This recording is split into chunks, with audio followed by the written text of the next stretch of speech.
Good morning, or whatever time it is while you're watching this video, but it's morning here. It's a beautiful morning. We're up here for the weekend doing some stuff. Probably be a little bit before I can get this video edited together and sent out, but going to be doing a couple projects. I've talked about this, I think, in the last couple videos. Going to be upgrading part of the Victron solar system. We'll be replacing the charger and the two inverters that we currently have, as well as the breaker panels. We'll be putting in a Victron Multiplus-II, which is a charger and inverter combination unit, much higher amperage for the charger side, so that we can run a larger generator for this year, which we have not installed yet. That will be upcoming soon. And then that also lets me get rid of the separate panels and put in a single 220 panel to feed the entire building, as well as we'll be running some power out to the container over there. I'm gonna actually have to trench a little bit across the landing there and bury some conduit, and then we'll run a line out there. That'll prevent us from having to put a solar system that's standalone on that container, since it's pretty close to the building. So a little bit of extra labor, physical labor, and we'll have a better solution there, and we'll just run it right off this system. So I gotta go put some tools together, get some stuff out, and we're gonna actually have to remove these two units here. Probably have to pull these two switches because they'll be in the way. The Multiplus-II is very large. It's probably going to take up most of the space. The new breaker panel is right here, which is just a standard 220 8-circuit panel. It'll replace these two single panels. Right now, these panels are fed off one inverter each. So we'll move all the AC power, the Romexes out of these into the new panel. So.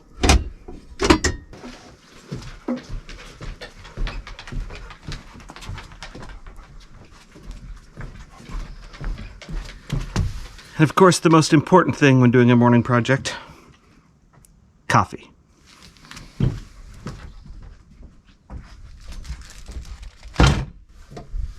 This heavy beast is the Multiplus-II. Showed that in a previous video and kind of walked through it, but let's get this thing in.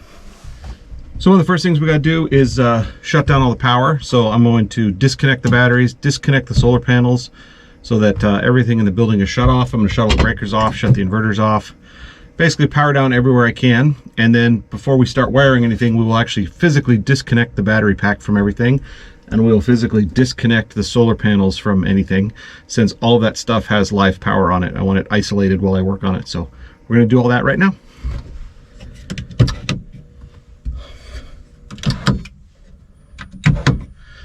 So flipping both these switches, that cut the battery bank out, that cut the solar panels out, so which was producing energy right now, which shut everything off. So you can see these still have power coming in, obviously, because the panels are live. However, we're off here, so these units are off, batteries disconnected, these are down. It's actually amazing how quiet everything got when the power's off, because even though it's very subtle, you know, fridges have a little bit of a hum, and all these units hum a little bit. You know, the cabin has a slight noise to it that you don't notice. And man, I walked in there and it was just weird, woodly silence. Kind of nice.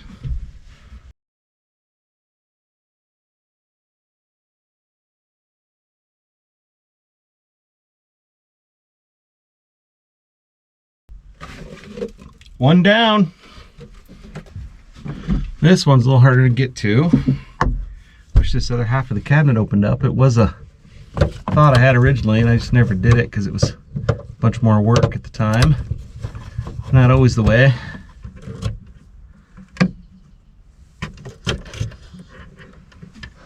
Now this runs to the negative bus, and the batteries are right here, so I'm actually going to disconnect this one all the way back so I don't accidentally have it land on the battery terminal. The positive side is disconnected by the switch, but the negative side is not, so we'll be extra careful.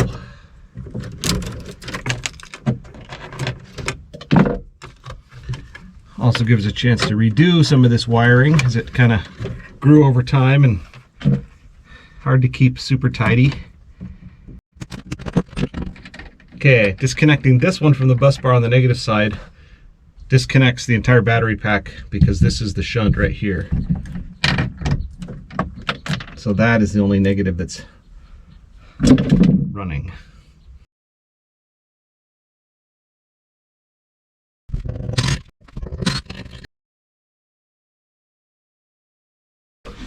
Number 2. Old charger removed. This is actually a great charger. We'll use it in the other installation in the container. Okay, I'm going to remove these panels. I got to label all the Romex again to make sure I know which circuits are which. Then we'll pull these out, which starts freeing up space, and we'll have to reroute some stuff here. So one nice thing is I know these are not live because there's no inverters.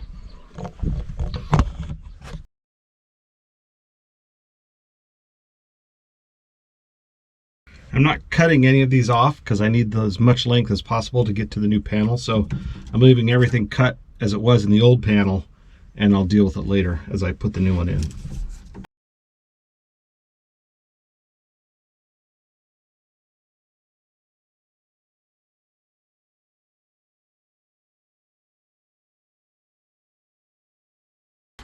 One panel. So we've got the old inverters removed, 1, 2, and the old breaker panels removed, 1, 2. I left all the Romex wiring unclipped. I didn't want to cut any of it so that it's long enough to reach into the new panel, and we'll cut it to length when we put the new panel in. So now I need to reroute and rerun all this these negative wires here because they're in the way of where I got to mount everything. Unless I can get the panel and the Multiplus in here like before these ran between them. Prefer not to have to, you know, cut the wires and pull all new ones, so we'll see what we can do. Let's work on that. Okay, we got the 2 old bus bars removed, the positive and negative, because we're going to put the Victron Lynx system in here, which is being used as a bus bar, but it's more enclosed and a little bit more controllable and manageable. So I'm going to try to put that in if I can fit it. And now we just got to figure out how to mount everything.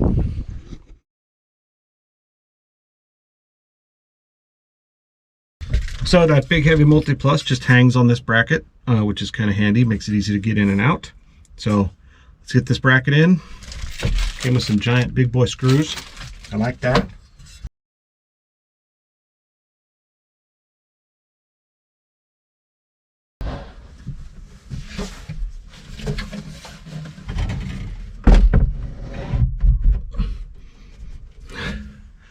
Whew. Hangs on there nice. Just fits though. See, it's a pretty big unit. So far we've got the AC panel mounted, we've got the Multiplus-II mounted, we've disconnected all the power buses. I'm realizing there's, you know, I knew this unit was going to be big. I wasn't sure how all this would fit in here. So what I'm actually going to do is, instead of putting the power buses down at the bottom here, I'm actually going to install the Lynx over on this side over here. Reinstall the Lynx right here to do all the positive and negative bus mastering, and then I'll remount these switches and then we'll rewire it all. So probably take a couple more hours to get it all wired, but it'll look better in the end, and we'll get this thing working, which will be awesome. These are the Lynx distributors, so I need to hook them together where they connect in series like that. So I'm going to wire these ahead of time before I mount them in the cabinet. Take off these awesome connect covers. They're just like a soft rubber to protect it from shorting out. So then you get this, which allows you to connect them like that. You can also see where the rubber pieces are. They inset into the slot on the other unit there, so that when the lids are on, it's all sealed. I mean, it's not waterproof, but it keeps, you know, moisture and dust out. One unit. Let's see when these lids are on. I'm not going to screw them on yet.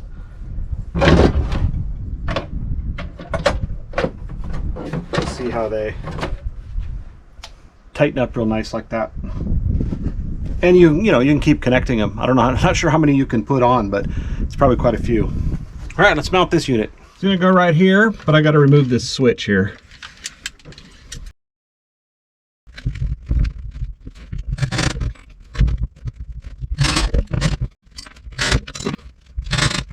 Okay, we got the batteries hooked back up. So I didn't remove the fuse they go through. They go through a large fuse right here.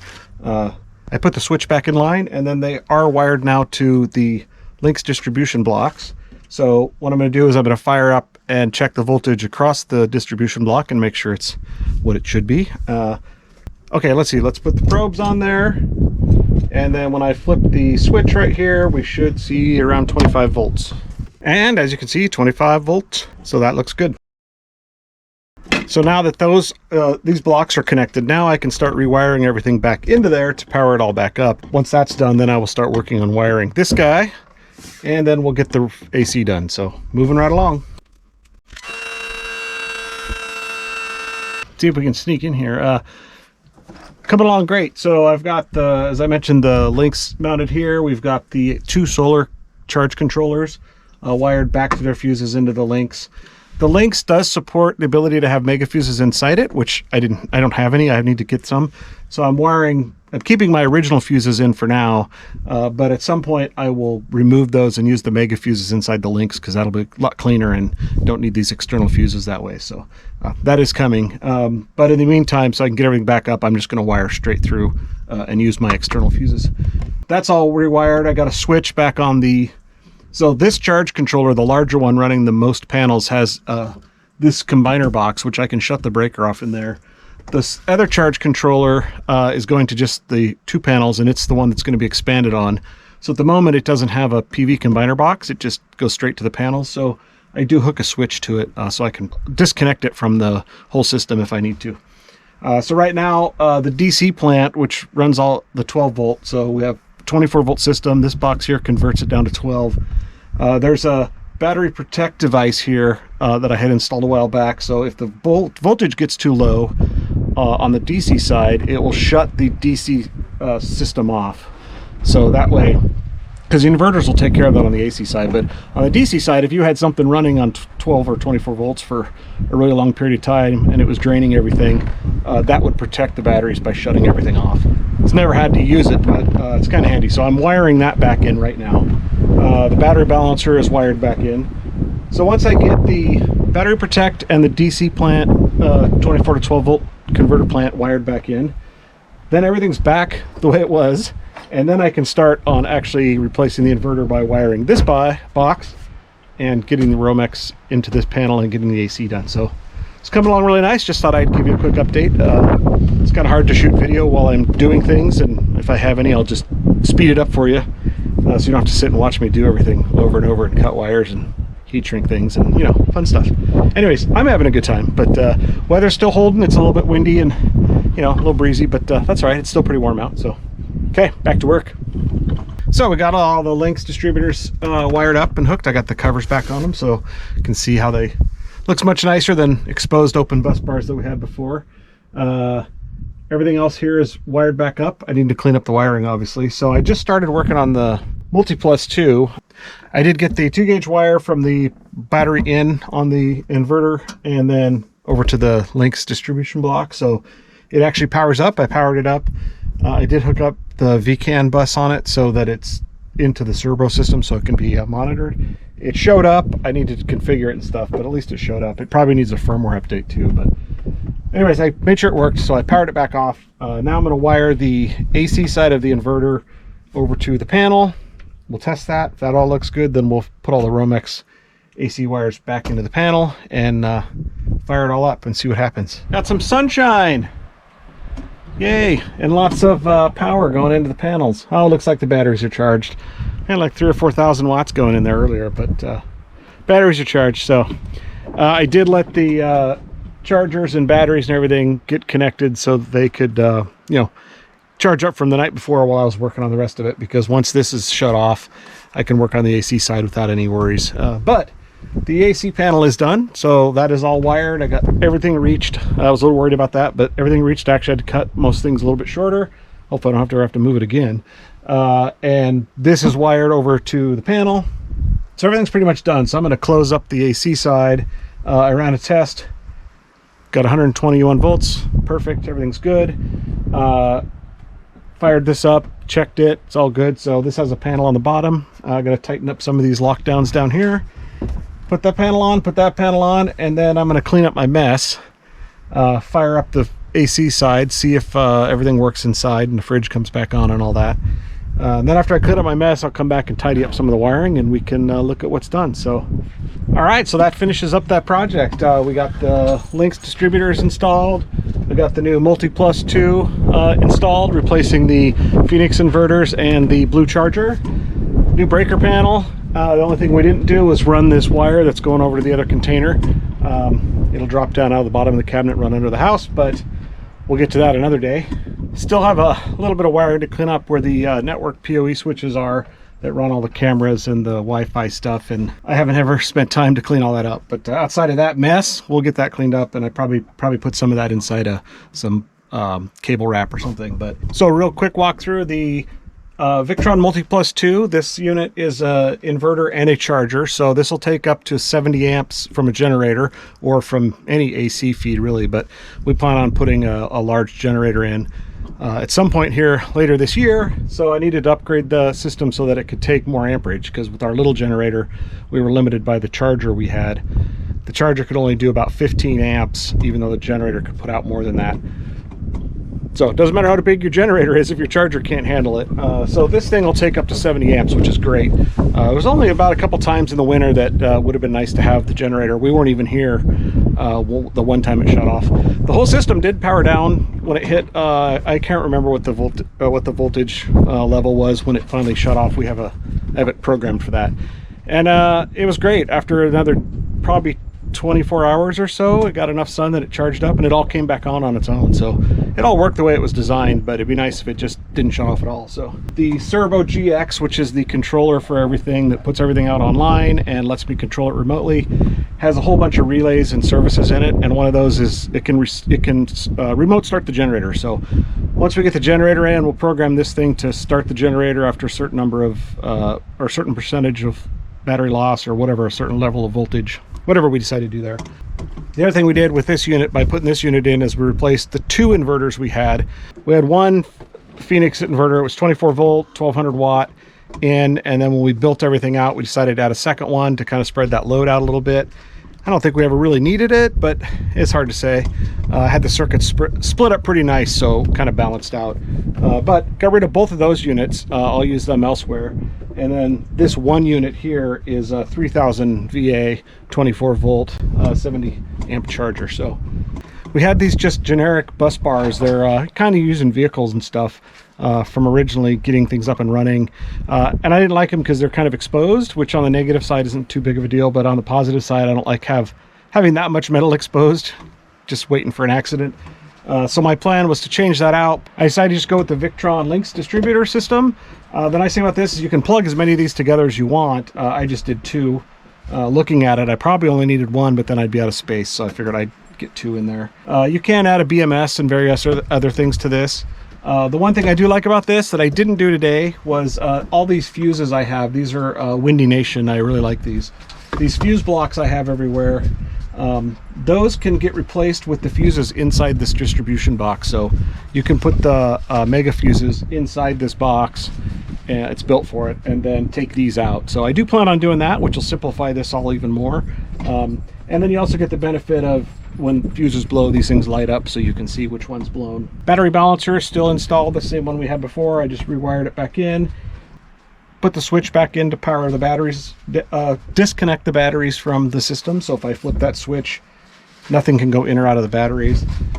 This switch here is only there to switch on that MPPT. As I said earlier, I think in this video, that does not have a PV combiner on it yet, so there's nothing to disconnect it from the system. So that switch is there, and then this MPPT, which is running most of the panels, it goes through this PV combiner and it has a breaker in it. So for the most part, I can disconnect pretty much everything I need to at any time, break the system down or break it apart. So and rewired the shunt back in. This is their programmable shunt. This thing's great because it plugs directly into the servo system and gives you lots of data. And if you didn't already know, these are all our Renogy batteries. These are all 200 amp hours each. They're 12 volts. So we run 2 in series and then 3 sets of those in parallel. So we get 24 volts and then 3 sets in parallel. So we can run about 600 amp hours, which has been actually pretty good. I think there was only, like I said, 1 or 2 times in like mid to late December when the sun is, as low as it's going to be, and it was really, really crappy out, that we didn't get enough solar to charge that next day. I think that happened over a couple days, and then it finally got to a point where it had to shut down. So easy fix, more panels, more batteries, or a generator. So with all that done, we are completed with this project. So I appreciate you watching, and we'll see you next time.